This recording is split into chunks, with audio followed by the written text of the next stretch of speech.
Hello friends, আমি চলে এসেছি আপনাদের সঙ্গে একটি ছোট্ট রেসিপি শেয়ার করতে। তো বন্ধুরা দেখুন, রেসিপিটা সত্যি দুর্দান্ত এবং খেতে খুব টেস্টি হয়েছিল।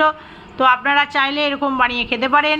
আমার তো খুব ভালো লেগেছে, আপনাদেরও আশা করি ভালো লাগবে।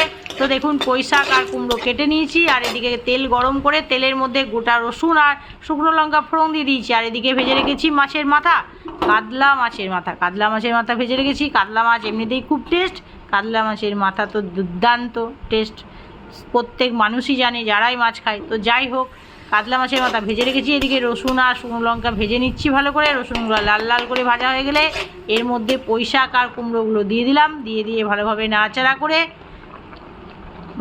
নাড়াচাড়া করে তারপরে এর মধ্যে একটু লবণ আর একটু পরিমাণ মতো হলুদ দিয়ে একটু আমি ঢাকা দিয়ে দিয়েছিলাম, কারণ পুঁই শাক থেকে জলটা বেরোলে ডাঁটগুলো পুঁই শাকের সেদ্ধ হয়ে যাবে।